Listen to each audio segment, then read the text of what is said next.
Vamos a pasar a lo que sigue porque ahora tenemos justo el gusto de presentar a un colega, Andrés Oppenheimer. Él es conductor de Oppenheimer Presenta, seguramente lo han visto en CNN en español. Él está incluido en la lista de los 50 intelectuales latinoamericanos más influyentes por Foreign Policy. Él nos va a dar una masterclass donde nos va a hablar de uno de los problemas contemporáneos que creo que muchos de nosotros sufrimos, pero del que poco nos atrevemos a confesar que estamos padeciendo, que es la infelicidad. Hay una infelicidad creciente que nos está afectando a nivel global y la educación juega un papel crucial para el bienestar de los jóvenes y evitar esta infelicidad eventualmente, ¿no? De eso nos va a platicar y un poquito de inteligencia artificial, por no dejar. Él es Oppenheimer.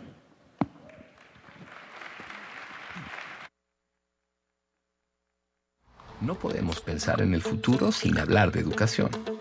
Habla Andrés Oppenheimer, conductor de Oppenheimer Presenta en CNN en español, listado entre los 50 intelectuales latinoamericanos más influyentes por Foreign Policy, graduado de la Universidad de Columbia y autor destacado. Habla Andrés y escuchamos todos. Habla 2023. Escucha, imagina, crea, transforma.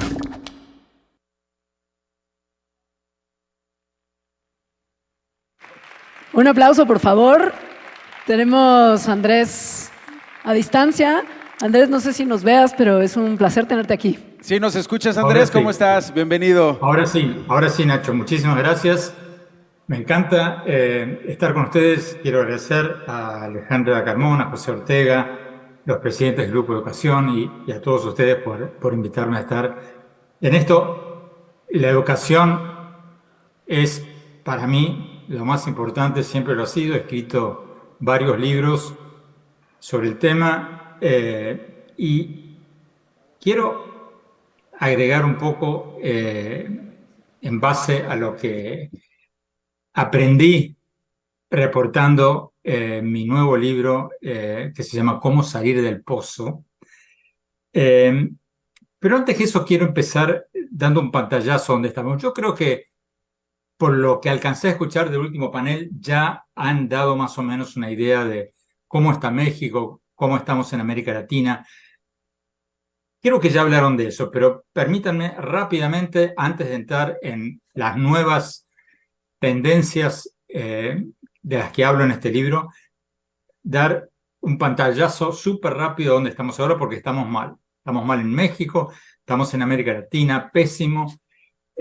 América Latina es la región del mundo que se ha quedado más atrás en materia educativa durante la pandemia. Según un estudio de la UNESCO y del Banco Mundial, es la región del mundo donde los niños han perdido más días de clase. Y el motivo es muy sencillo. La pandemia empezó en marzo del 2019. Muchos países de América Latina, la mayoría, tienen sus vacaciones de verano en enero, febrero, marzo. O sea que los niños en buena parte de América Latina perdieron todo el año lectivo y buena parte del 2020 también, del 2021. Entonces, en el hemisferio norte, las vacaciones de verano son julio, agosto, septiembre. Entonces los niños ya ahí tenían 3 meses de vacaciones, cosa que no los afectó tanto en días de clase como a los latinoamericanos. Y el segundo motivo, obvio, es porque en América Latina los niños tienen menos tabletas con las que hacer clases remotamente y los profesores estaban menos preparados para seguir las clases remotamente. De manera que esto ha sido lo que el Banco Mundial ha calificado de una catástrofe educativa para América Latina. Hoy día, los niños en América Latina, estoy buscando el dato que tengo por acá, pero si mal no recuerdo, están un 80% de los niños de 11 y 12 años no son capaces de leer y comprender un texto al nivel del estándar internacional. Es un dato escalofriante que va a tener, si no hacemos algo urgente, un impacto terrible en nuestras economías en el futuro. Y el otro motivo que está provocando esta catástrofe educativa es que muchos gobiernos populistas en América Latina están destruyendo las bases de la calidad educativa, destruyendo las evaluaciones de profesores, destruyendo la participación de sus países en el test PISA y otras competencias internacionales, o sea, están dando una marcha atrás impresionante. Y estos dos factores, la pandemia y el empoderamiento de sindicatos de maestros por parte de gobiernos populistas que están destruyendo la calidad educativa, es una tormenta perfecta. O sea, está produciendo una tendencia que, a menos que la revertamos muy pronto, va a ser catastrófica por mucho tiempo, porque por más que las habilidades socioemocionales sean fundamentales, y voy a hablar de eso ahora, la calidad educativa, las carreras STEM, todo eso sigue siendo la clave para mejorar el estándar educacional de nuestros países y ser más competitivos en los mercados mundiales.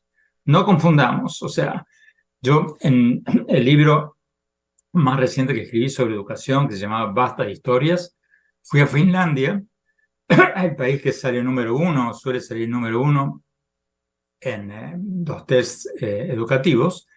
Entrevisté a la presidenta, en ese momento era Tarja Halonen, y le pregunté, ¿cuál es el secreto de que Finlandia esté en los primeros lugares en todos los rankings educativos? Y ella me dijo, nosotros tenemos 3 secretos: las maestras y las maestras.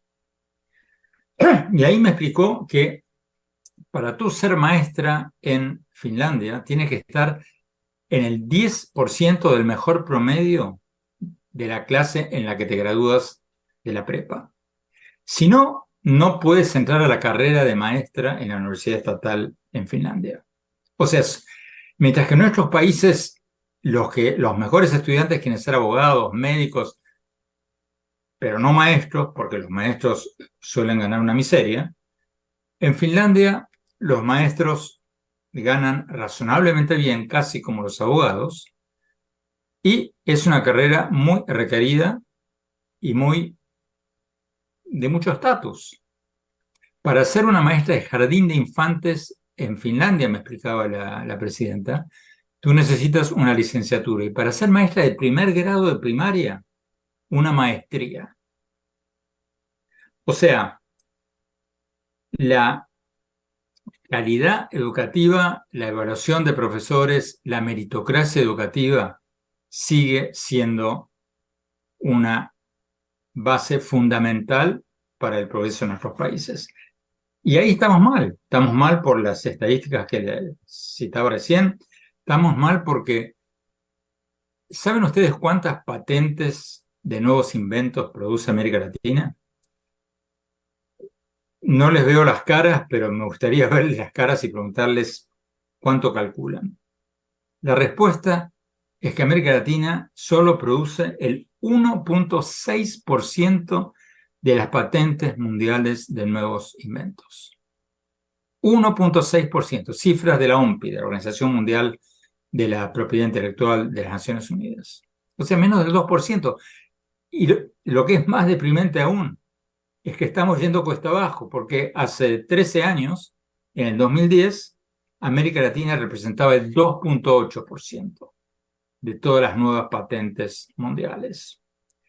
Entonces, tenemos que restablecer una cultura de obsesión por la calidad educativa, por el rigor educativo. Yo hace unas semanas veía un video en México de una maestra, si no me equivoco era en una mañanera, que bailaba en el escenario y se burlaba de los niños que querían sacarse un 10. Bueno, esa es una receta para el atraso económico y la pobreza de un país. O sea, si quieren un país de burros, háganle caso a esa maestra y díganle a los niños que no se saquen un 10 o que no traten de sacarse un 10. Entonces hay que crear una cultura de obsesión por la calidad educativa y al mismo tiempo, crear esa base socioemocional de las que tengo entendido hablaron antes y de las que yo hablo en mi nuevo libro. Hay que crear niños más felices, más éticos y ciudadanos más responsables. En este nuevo libro que acabo de terminar y que acabo de presentar la semana pasada en México, hice un viaje por el mundo a ver qué están haciendo los países de nuevo, qué innovaciones han traído en los gobiernos, en las empresas, y tengo un capítulo muy largo sobre la educación. Y ahí fui a la India, porque me habían contado que en la India dan clases de educación. Bueno, cuando me contaron esto pensé que esas clases serían un relajo, ¿no? Cuando yo era chico, en mi escuela la clase de relajo era la clase de música. O sea, era la clase donde nos descomprimíamos, donde cada uno podía hacer lo que quería, digamos, todo lo contrario de la clase de matemáticas, o de química o de ciencias.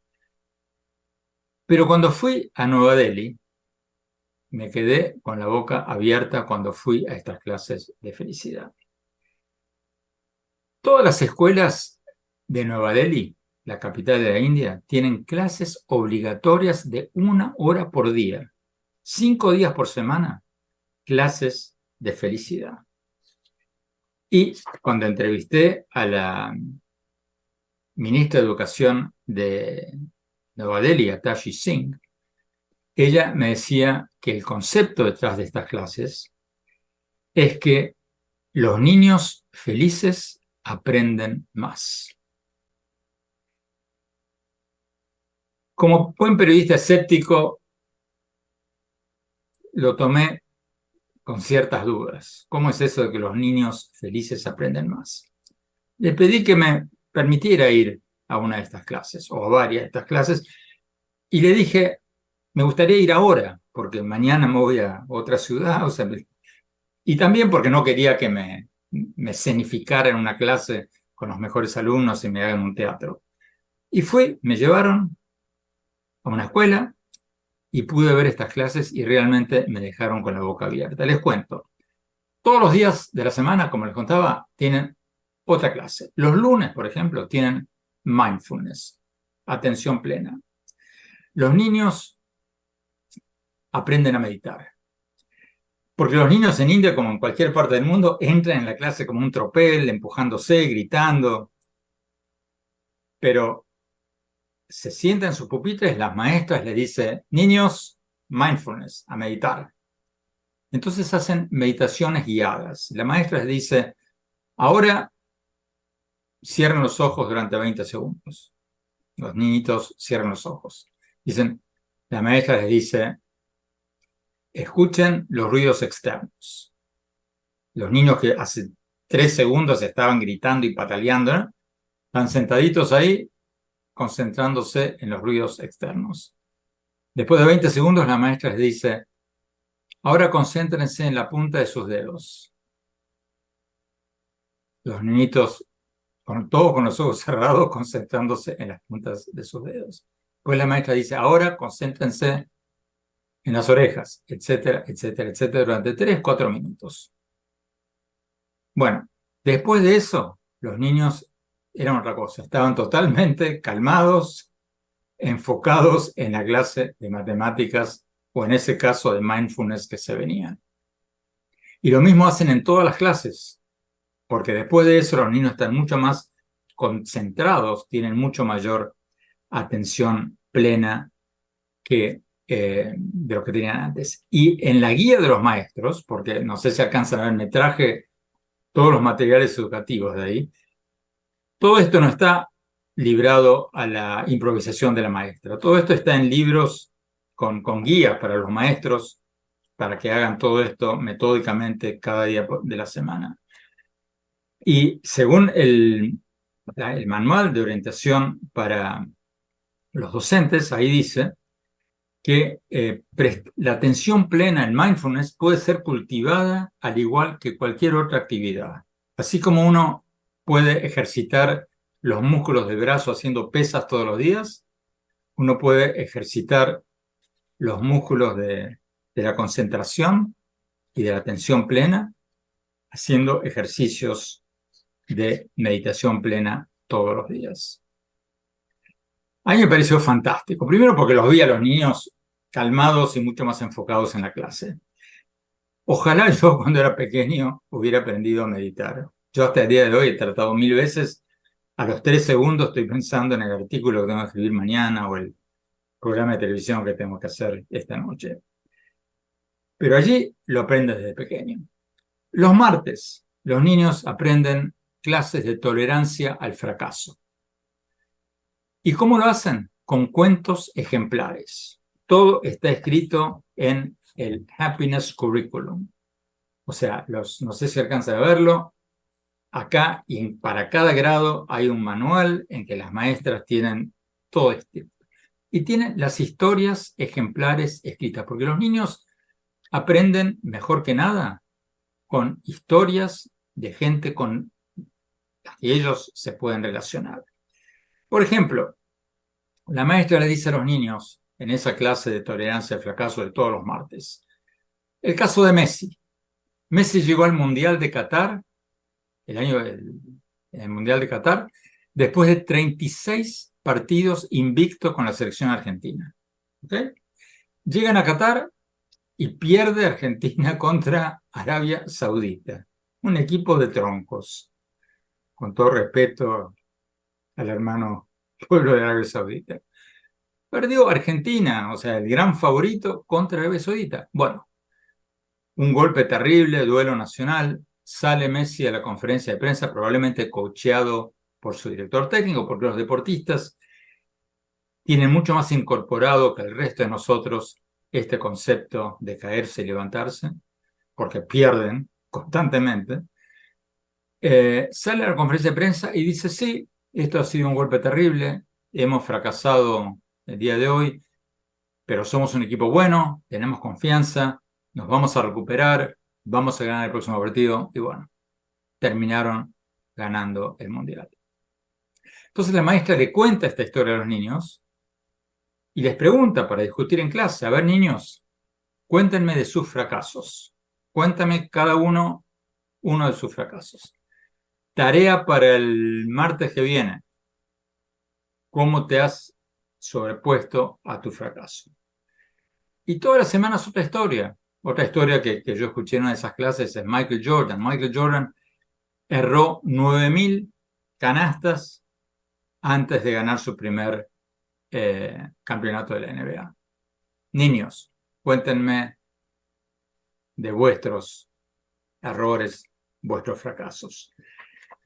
Todo eso les permite a los niños saber desde muy pequeños que un fracaso no es el fin del mundo, que todo el mundo se cae y se levanta. Y hoy en día con la epidemia de depresión juvenil que tenemos en el mundo, eso es importantísimo. Ojalá lo hubiéramos tenido muchos de nosotros. Y en los libros escolares de Nueva Delhi hay casos, cientos de casos. Cuentan el caso de los hermanos Wright, los pioneros de la aviación.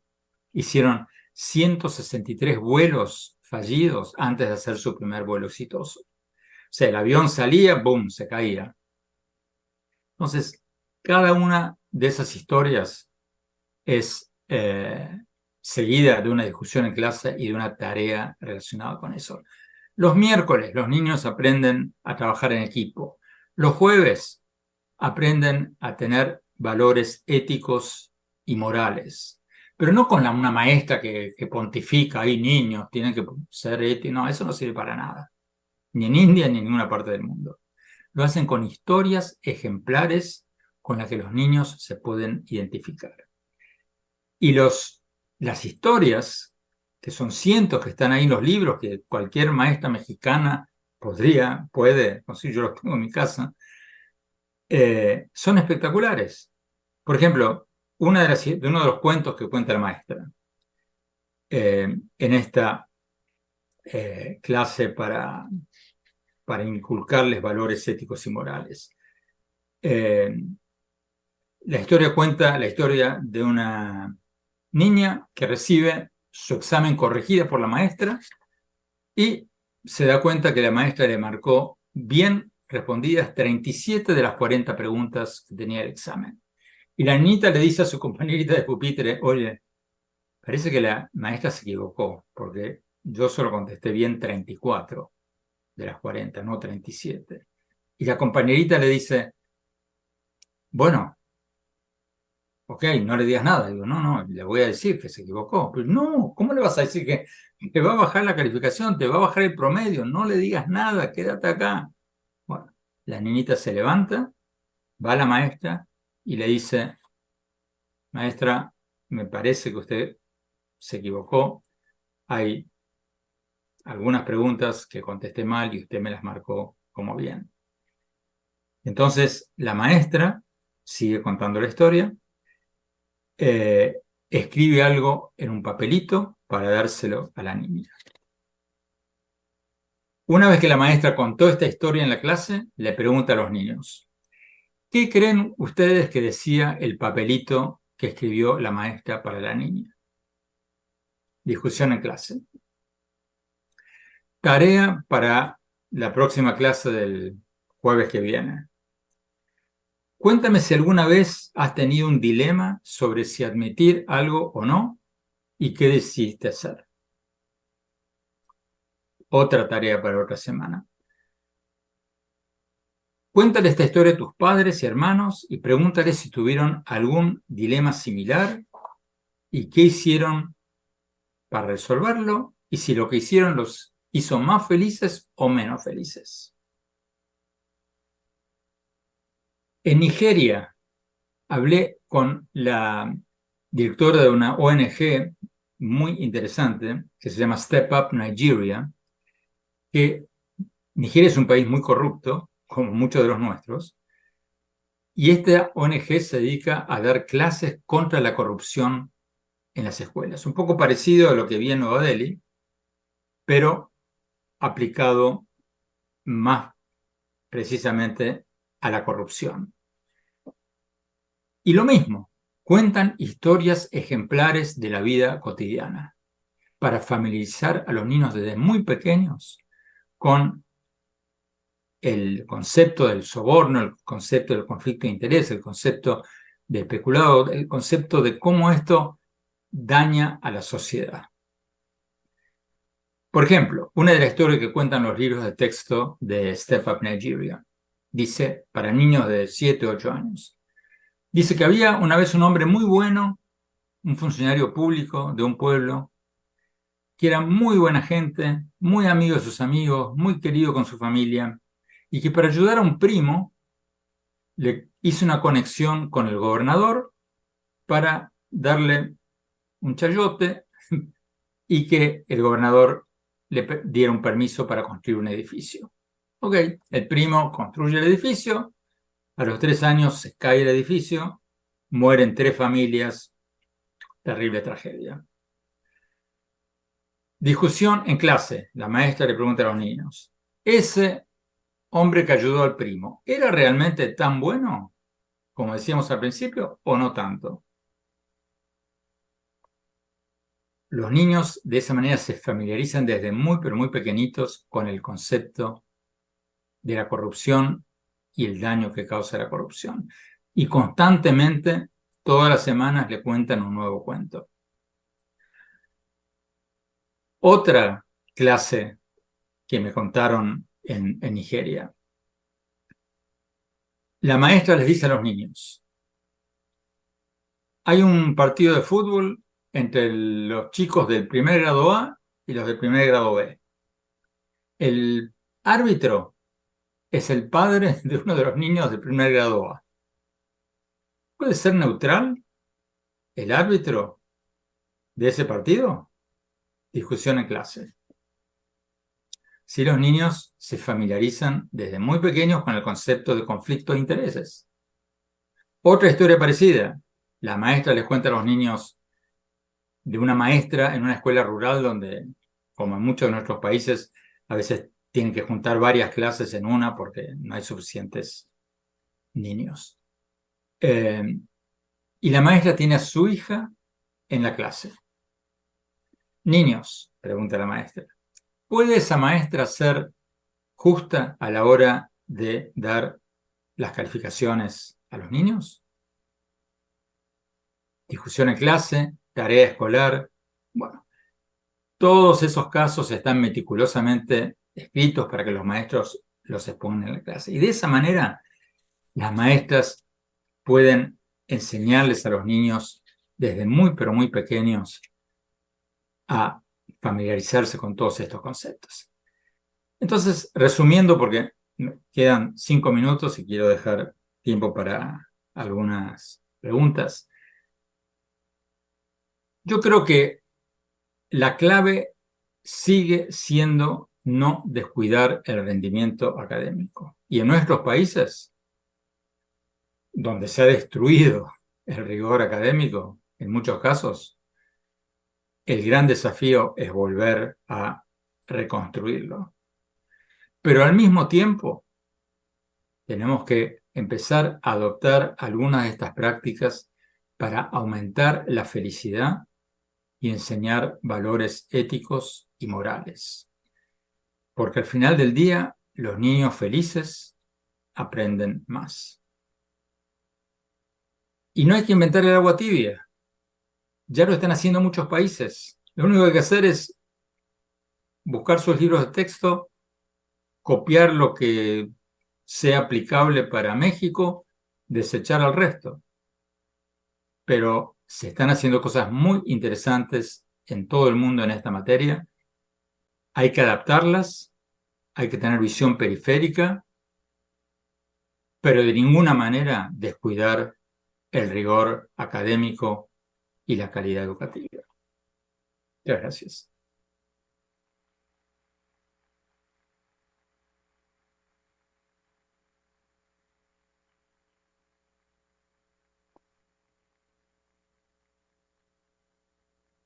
Bueno, esto es inesperado y le agradecemos mucho a Andrés que nos permita hacer esto. Tenemos tiempo para una pregunta del público. Quizá, veremos. Si la pregunta es muy puntual, por favor, no más que una pregunta, tengo un comentario. Pregunta puntual. Igual alcanza para 2, pero mira que tenemos a alguien ya así súper rápido formada. Adelante, por favor. Bueno, hola.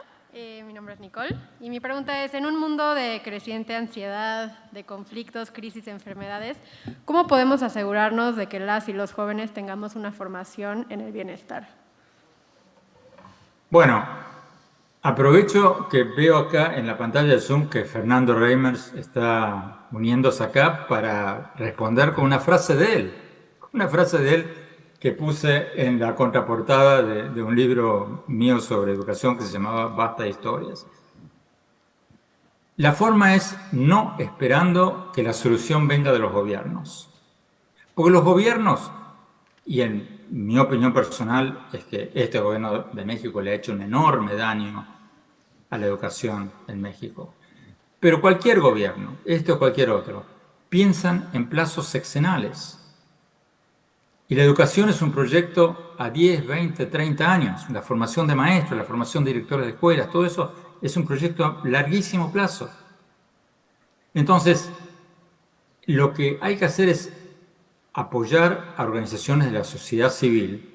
Recién había una representante de Mexicanos Primero, por ejemplo, y otras, que exigen la calidad educativa.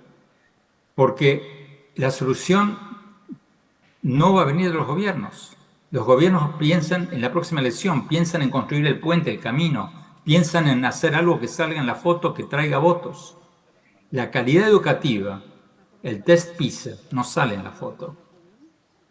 Entonces, la única manera de levantar los niveles académicos de los países es ejerciendo presión desde la sociedad civil. Por eso cité la frase de Fernando Reimers que decía que la educación es algo demasiado importante para ser dejada a los gobiernos.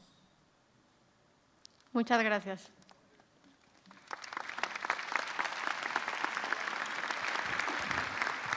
Muchísimas gracias, Andrés. Bueno, rapidísimo ya. Sí, vamos a soy muy aventarnos. breve. Súper. Hola, soy Valentina Luján.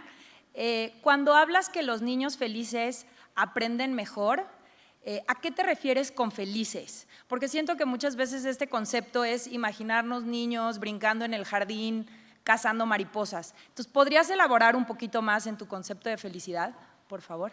Claro, claro. Cuando hablo de los niños felices, no hablo de los niños alegres, porque la alegría es algo pasajero. La alegría es algo, tú te comes un helado de chocolate y estás alegre durante 20 minutos, pero si te sigues comiendo chocolates todo el día, no te va a hacer muy bien a la salud.